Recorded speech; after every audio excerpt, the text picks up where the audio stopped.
Dalawang imported na kandila ang nadiskubring may mataas na lead content at masama na nga ang epekto ng mga ito sa kalusugan, mas mahal pa ang mga ito kumpara sa mga kandilang ligtas gamitin. Alamin ang tips para makaiwas sa mga kandilang may mataas na lead content sa balitang hatid ni Tina Panganiban Perez. Bahagi na ng undas ang pagdarasal at pagtitirik ng kandila para sa mga yumao. Pero babala ng EcoWaste Coalition, mag-ingat dahil baka ang sinisindihan yung kandila, laso ng dala sa inyong katawan. Ilan sa mga kandila na ating na-discover ay nagtataglay o gumagamit yung mga manufacturers nito ng mga tinatawag na lead wire. 20 imported na kandila ang pinasuri ng EcoWaste Coalition.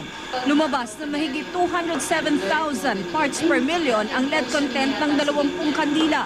Napakataas dahil 600 parts per million lang ang itinakdang limit ng US Consumer Product Safety Commission para sa mga kandilang may mitsyang lead. Gayunpaman, idiniin ng EcoWaste Coalition na walang ligtas na level ng lead sa katawan ng tao.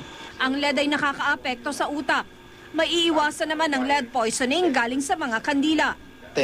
May maitim na kulay o bahagi dito sa mitya na ito yung lead wire na sinasabi. Kaya kung mapapansin niyo talagang diretso siya.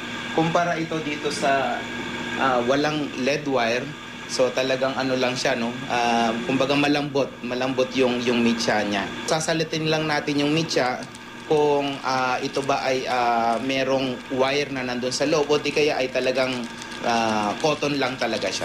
Ang isang imported na kandilang may lead na mitya tulad nito ay nagkakahalaga ng mahigit 100 pesos. Ang isang supot naman ng 4 na malalaking local na kandilang walang lead na mitya ay mahigit 33 pesos lang.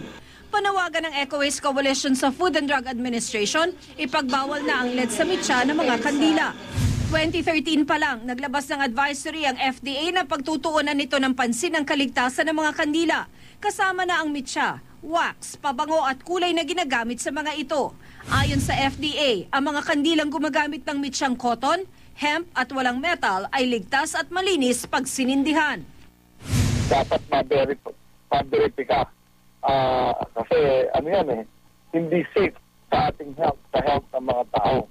Dapat siguro hindi mahawakan ng mga bata at lalo nito sa undas, pinaglalaruan nila yung wax. At kung minsan yan yung mga mumurahin, basta napakamura, siguro dapat matakot din tayo at mag-ingat. So very important yung maging mapanuri tayo. Tina Panganiban Perez, GMA News.